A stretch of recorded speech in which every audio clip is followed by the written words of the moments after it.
Olá, boa tarde. Seja bem-vindo às nossas conversas dominicais. No domingo passado não pude fazer o meu vídeo, mas eu já disse que de vez em quando isso pode acontecer, mas desta vez não foi por outras razões senão a minha indisponibilidade, uma vez que me encontrava no estrangeiro, na Califórnia, numa comunidade açoriana, num lugar chamado Hanford, que celebrava a festa de Nossa Senhora de Fátima no 13 de maio e me convidou a ir a esse lugar preparar a festa com um tríduo de pregações e celebrações e depois a festa no dia 11, no domingo passado, com procissão arraial e já na véspera a procissão das velas, tudo como se faz em Portugal e que os nossos imigrantes, neste caso, na maioria oriundos da terceira, levaram para a Califórnia e para outros lados dos Estados Unidos ou do Canadá ou do resto do mundo a sua cultura, a sua fé e são fiéis e perseverantes na fé, como as leituras deste domingo nos recordam. São Paulo, nos Atos dos Apóstolos, recordava ou recomendava aos cristãos que ali ia visitando em Antioquia e noutros lugares, noutras comunidades onde fundava a igreja, exortava-os, como diz a leitura dos Atos dos Apóstolos este domingo, a serem firmes na fé e dizia-lhes com muito realismo que nós entraremos no reino dos céus através de muitas tribulações. É por muitas tribulações que nós entraremos no reino dos céus. E por isso nós podemos dizer que aquela comunidade de portuguesa, de boa gente vinda da Ilha da Terceira e de outras ilhas do arquipélago açoriano, estavam também imigrantes oriundos de São Jorge, de São Miguel também alguns, que têm sido perseverantes na fé, mantendo estas tradições culturais e também religiosas cristãs, como é o caso da devoção à Nossa Senhora de Fátima. Eu fiquei positivamente muito edificado por aquela boa gente que, no meio de tantas tribulações, porque a vida dos imigrantes nos Estados Unidos, na Califórnia concretamente, não tem sido fácil, não por dificuldades especiais, que não aquelas que decorrem de pessoas que vão das suas terras para o estrangeiro à procura de um modo de vida melhor e que têm de trabalhar muito e sofrer muito. Me diziam alguns, o Sr. Padre não faz ideia do que nós sofremos aqui nesta terra, que é uma terra de grandes possibilidades, de grandes oportunidades, que nós aproveitamos, aí fizeram a sua vida e vivem desafogadamente neste momento, mas à custa de muito sacrifício. Portanto, da fortaleza humana de pessoas que chegaram sem cultura, apenas com a quarta classe e construíram grandes empresas e se afirmam na comunidade americana, neste caso na Califórnia, contribuindo para o próprio país, para o próprio progresso da nação que os recebe, mantendo-se firmes na fé. Foi esse testemunho que eu recebi, de tal modo que posso dizer que recebi mais do que dei nestes dias que estive em Hanford, na Califórnia, com esta comunidade cristã que celebra muito festivamente as festas de Nossa Senhora, o 13 de maio, e porque essa festa foi celebrada no dia 11, domingo passado, porque o dia 13 ocorria na terça-feira e é um dia de trabalho e por isso celebram a festa no domingo anterior ou no domingo mais próximo. Foi essa a razão pela qual eu não fiz este vídeo, esta conversa dominical, mas hoje tenho muito gosto em fazê-la para partilhar convosco algumas razões do meu contentamento, da minha alegria cristã e humana, não só pelo facto desta vivência na comunidade cristã de Hanford, na Califórnia, mas pelos acontecimentos que se deram na igreja nos últimos tempos. Em primeiro lugar, o falecimento do Papa Francisco, o tempo do luto, depois o conclave. Em 2013, eu encontrava-me em Cracóvia, na Polónia, ao serviço das equipas de Nossa Senhora, porque era membro, conselheiro espiritual da equipa responsável internacional. E foi lá, em Cracóvia, que assisti à aparição pública do Papa Francisco, em Cracóvia. Já não me lembro bem o dia em que foi, mas foi em março de 2013. Este ano, 12 anos depois, assisti à primeira aparição do Papa Leão XIV na Califórnia. E naturalmente que devo confessar, devo dizer que foi motivo de alegria, muita alegria, muito contentamento, quando vi pela primeira vez aparecer na varanda da Basílica de São Pedro o Papa Leão XIV, o cardeal americano, nascido na América, em Chicago, mas que desenvolveu grande parte da sua atividade pastoral no Peru, onde era recentemente bispo numa cidade, algo como Chicaio, né? Chicaio, sim, acho que era mesmo esse nome, Chicaio, e recentemente estava também em Roma como bispo responsável pela congregação dos bispos, aquele que nomeia os bispos ou os apresenta ao Papa para os nomear nas diversas dioceses do mundo. Mas o modo simples como apareceu, comovido, viam-se as lágrimas nos seus olhos, amarejados de lágrimas, o modo simples como apareceu com as vestes papais, como João Paulo II e Bento XVI, os outros papas anteriores apareciam, as palavras simples que dirigiu, não de cor, mas escritas, aquela mensagem que ele dirigiu, na humildade de quem é escolhido para um ministério tão pesado como seja sucessor de Pedro e bispo de Roma, que é a diocese que tem como ministério ser a confirmação da fé de todos os crentes. E este apontamento ele repetiu não só nessa mensagem inicial, em que cita Santo Agostinho. Santo Agostinho é muito importante na sua vida, porque ele é membro de uma congregação da Ordem Agostiniana, que se inspira em Santo Agostinho, e a frase que ele citou é uma frase muito significativa, em que marca a comunhão com toda a Igreja e ao mesmo tempo o serviço de autoridade que ele como tal representa como bispo. O episcopado, neste caso Santo Agostinho, dizia: convosco sou cristão, para vós sou bispo. Como cristão é a minha honra, como bispo é o meu serviço. Não?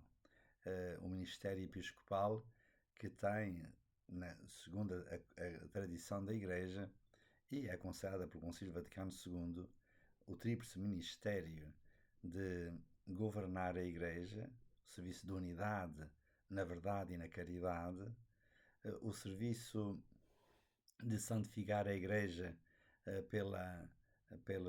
pelo ministério sacramental. O bispo é o ministro ordinário e originário de todos os sacramentos, dos quais também participa os sacerdotes em comunhão com o bispo, participam deste munus santificador pela administração dos sacramentos.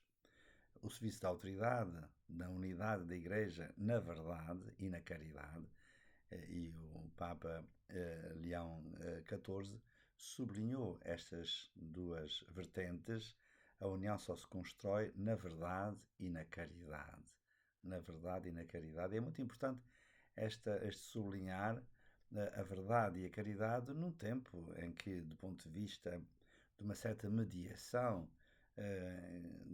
moderna, contemporânea, não se acredita na verdade. Não se acredita na verdade. Muito se fala até na pós-verdade, porque, de facto, a comunicação social E agora esta possibilidade de inventar notícias falsas, fake news, como se diz em inglês, e agora com a inteligência artificial, no que ela tem de capacidade distorsiva da verdade, nós ficamos sem saber o que é verdadeiro e o que é falso, não é? Na comunicação social. E por isso, filósofos, pensadores de diversas áreas da cultura e da ciência falam vivermos já na pós-verdade, ou seja, no domínio das opiniões. E por isso foi muito importante, logo no princípio, o Papa Leão XIV sublinhar que o serviço da unidade faz-se na verdade e na caridade, porque a verdade não é uma teoria, a verdade, sublinhava ele logo no princípio, a verdade é uma pessoa viva, Nosso Senhor Jesus Cristo, morto e ressuscitado, presente na Igreja, de que ele, humilde servo, é representante na terra. É interessante que, logo no princípio, ele repetiu isso de várias maneiras, nas intervenções que tem feito desde o dia da sua eleição, no dia 8 deste mês, até hoje, o dia em que é a inauguração do seu ministério patrino, hoje na celebração da missa em Roma, no Vaticano, em que ele recebeu as insígnias do seu ministério, o anel do pescador e aquela estola muito bonita que representa e que é feita de lã de cordeiros que são cultivados, que são alimentados num mosteiro perto de Vaticano, em Roma. Portanto, significa o bom pastor que leva aos seus ombros as ovelhas. Esse é o sentido daquela estola que o Papa e os bispos em geral têm no seu pescoço. Não é? Portanto, ao receber estas insígnias, ele está a afirmar a sua autoridade pontifícia como sucessor de Pedro, e ele sublinhou este aspecto. Ele vem depois do Papa Francisco, mas não sucede o Papa Francisco como os reis sucedem-se uns aos outros, não.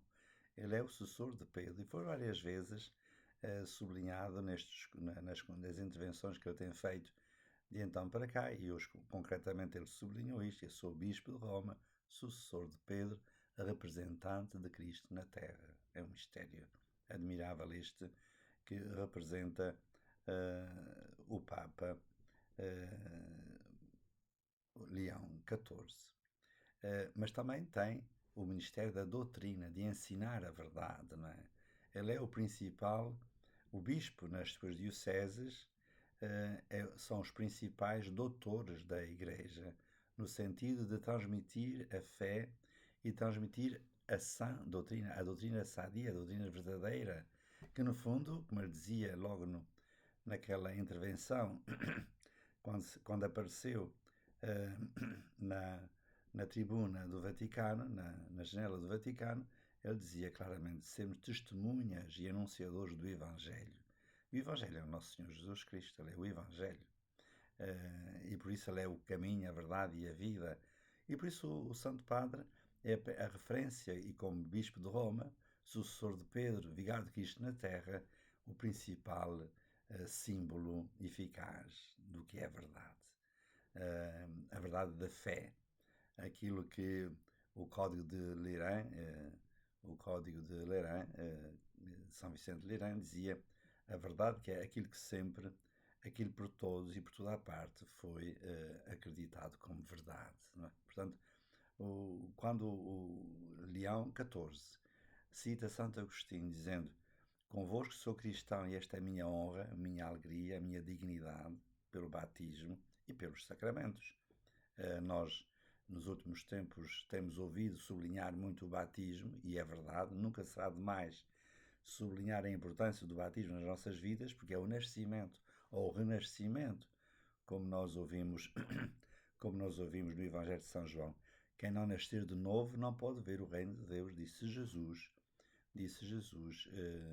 no Evangelho de São João a Nicodemos. Nascer de novo, uma palingenesia, um renascimento.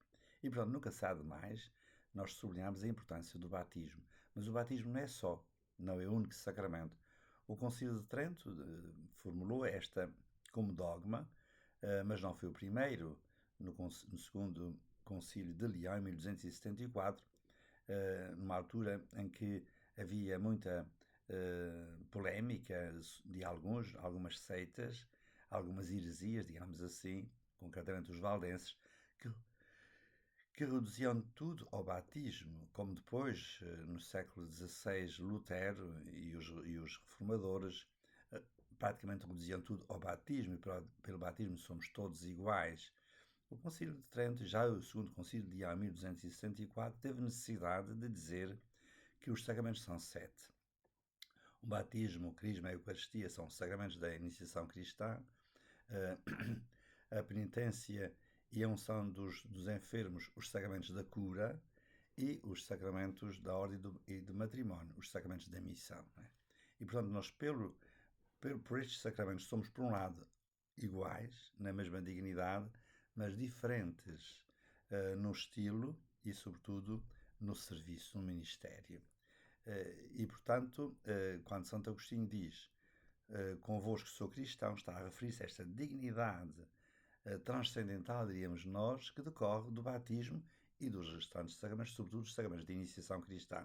O batismo, o crisma e a Eucaristia, que são os sacramentos que nos tornam todos iguais, na mesma dignidade, e também o sacramento da penitência e da unção dos doentes. Estes 5 sacramentos constituem a base transcendental da nossa comum dignidade. Eu estou a sublinhar esta diferenciação sacramental porque hoje há uma ideia muito vaga, ou mesmo acentuada, de que o batismo é a base, a única base. Não, não é a única base, é o nascimento. Mas depois temos os outros sacramentos que, de resto, como São Tomás de Aquino o afirmava, correspondem, acompanham a fenomenologia da existência humana e cristã.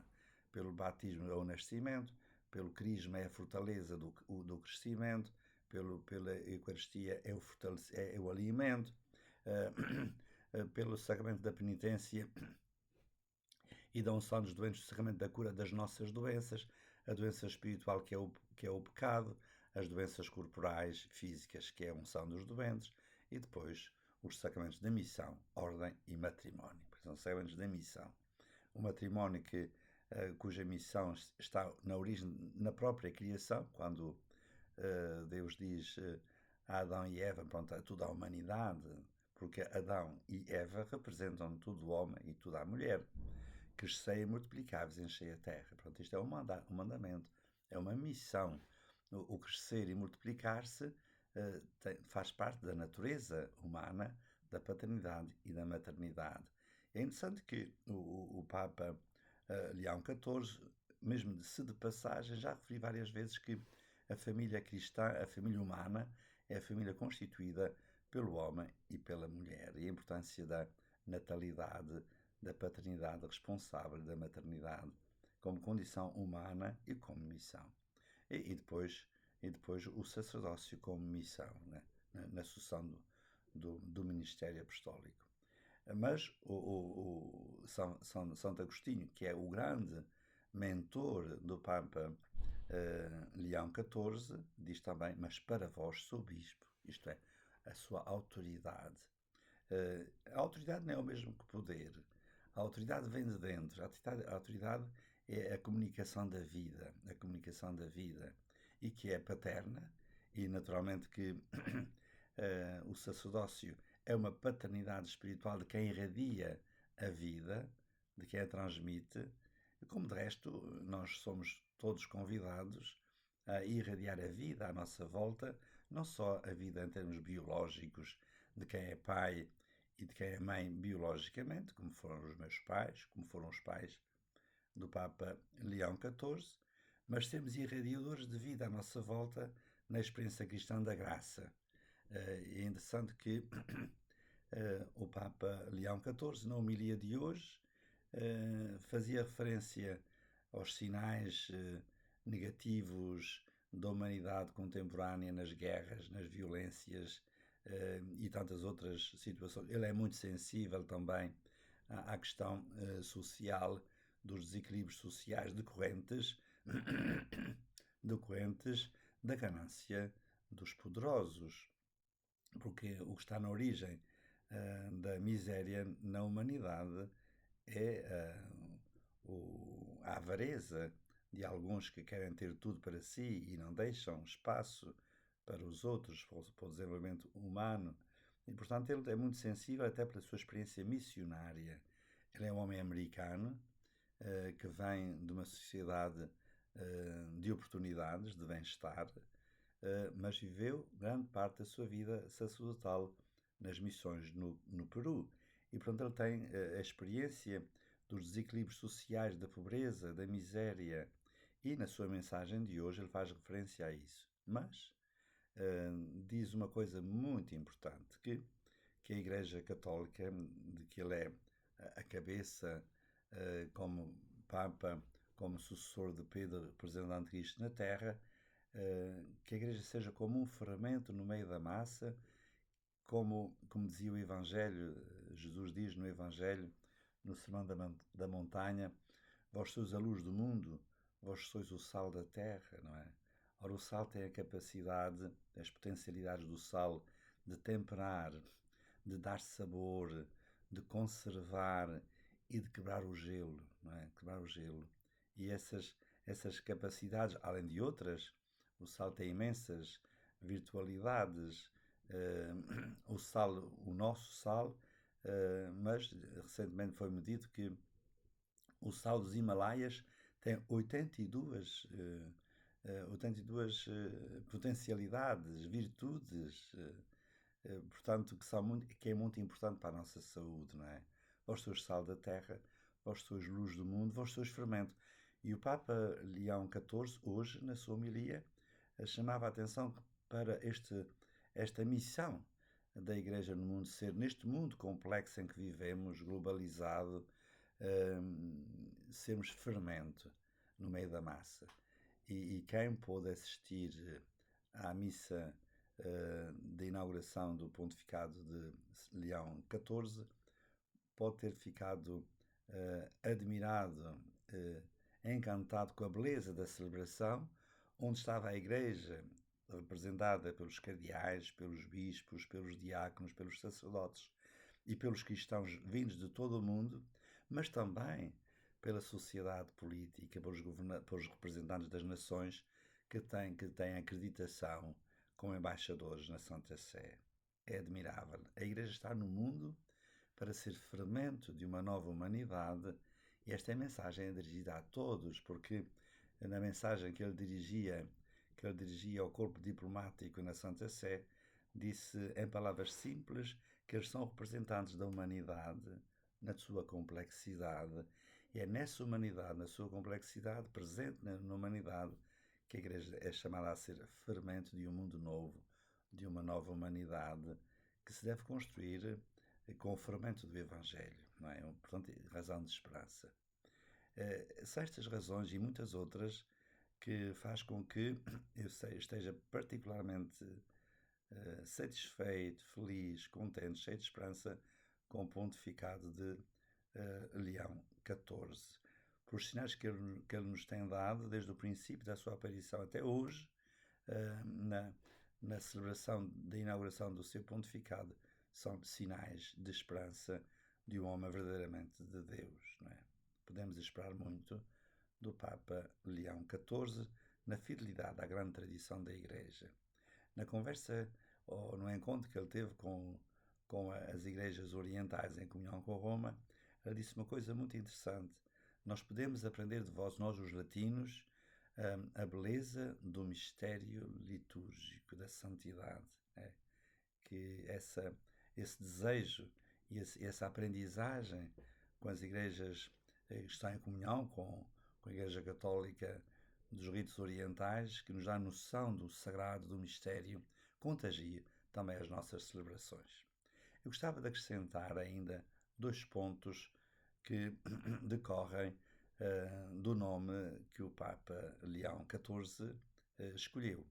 Em primeiro lugar, Leão, que evoca, há muitos leões ao longo da história da Igreja, ele é o 14º. Mas há dois particularmente que são muito significativos. Um é o Papa Leão I, que viveu no século V e que foi decisivo na clarificação do mistério de Nosso Senhor Jesus Cristo no Concílio de Calcedónia, em que ele escreveu uma carta a um patriarca, em que faz a síntese do mistério cristão, no que diz respeito ao mistério de Jesus Cristo, verdadeiro Deus e verdadeiro homem, as duas naturezas do mistério de Cristo, e que foi assumido pelo Concílio de Calcedónia em 451. E vem daí a expressão Roma locuta causa finita. Portanto, cá está, de facto, a referência ao Papa Leão, em que a palavra dele é decisiva na clarificação do mistério cristológico. Roma locuta causa finita. E o facto de o Papa Leão XIV se reportar este nome diz muito sobre o que ele vai naturalmente no seu ministério ajudar-nos a sermos fiéis ao Evangelho, a sermos perseverantes na fé, como dizia São Paulo na leitura de hoje, e na confissão, em primeiro lugar, de Pedro, que ele faz sua também. Outro aspecto que acho muito interessante é também o facto de o predecessor do Papa Leão XIV ser o Papa Leão XIII. E o Papa Leão XIII foi muito importante. O Papa Leão XIV faz referência à doutrina social da Igreja, que tem nele o seu início oficial, digamos assim, com grandes documentos. Não quer dizer que a Igreja anterior, nos séculos anteriores, não estivesse preocupada com a questão social, mas, dada a gravidade dos acontecimentos no século XIX, houve a necessidade de o Papa Leão XIII se pronunciar na grande encíclica Rerum Novarum, que inicia a doutrina social da Igreja, até aos Papas recentes. Todos eles, até o Papa Francisco, se reportam à encíclica Rerum Novarum como o início de uma doutrina oficial. Mas há outro aspecto que acho muito importante e que a mim toca particularmente, é que ele tinha uma relação particular com o nosso fundador, o Padre Deon. O Padre Deon tinha uma relação muito particular com o Papa. O Papa recebia-o em sucessivas audiências e um dia disse-lhe como missão para pregar as minhas encíclicas, referia-se às encíclicas sociais, e de facto o Padre Deon fez algumas conferências públicas, mesmo em Roma, chamadas as Conferências Romanas, em que faz eco da doutrina social do Papa Leão XIII. Mas ainda há um aspecto interessante que interessa a nós, particularmente, e a mim particularmente, porque foi ele que, por influência, não só decisiva, mas teve alguma influência de Maria do Divino Coração, a Beata Maria do Divino Coração, que era uma irmã do Divino Pastor, que de origem alemã, mas que vivia em Portugal, em Hermesinde, e que escrevia pelo menos duas cartas ao Papa Leão XIII pedindo que ele consagrasse o mundo ao coração de Jesus. O que ele fez no ano de 1899. Consagrou o mundo ao coração de Jesus. E ainda há um outro aspecto que me parece também importante, é que ele compôs uma linda oração ao Arcanjo São Miguel, que era rezada no fim de todas as missas, pedindo a proteção do Miguel Arcanjo para nos defender das insídias do demónio. São Miguel Arcanjo é o arcanjo que comanda os exércitos celestes, como está escrito no livro do Apocalipse, e que defende essa igreja das insídias do demónio e daqueles que no mundo estão no mundo para a perdição das almas, e que o Papa Francisco, surpreendentemente, recomendou que se retomasse esta oração no final das missas. São tudo elementos que nos fazem augurar um pontificado difícil, com certeza, porque a Igreja, há polarizações no interior da Igreja, há os que se dizem conservadores, há os que se dizem progressistas. O Papa parece-me ser Leão XIV, um homem firme, seguro, um homem de formação canónica e de uma grande espiritualidade agostiniana e, portanto, moderado. Portanto, que terá o sentido do pontífice de fazer pontos e, portanto, não será com certeza um pontificado fácil, mas ele tem consciência também da liturgia de hoje, em que São Paulo já dizia no seu tempo: é preciso ser perseverantes na fé, mas temos consciência de que só através de muitas tribulações é que entraremos no reino dos céus. É uma questão de nós pedirmos ao Senhor a assistência especial do Espírito Santo. Ele tem o seu carisma próprio no momento em que foi eleito, a graça de Estado, mas teremos de rezar muito pelo Santo Padre. Ele não pediu orações, mas é óbvio que toda a Igreja reza por Pedro para que ele seja realmente aquele que nos confirme na fé e nos alente na esperança e nos mova na caridade. Muito obrigado pela sua atenção e até à próxima conversa dominical, se Deus quiser.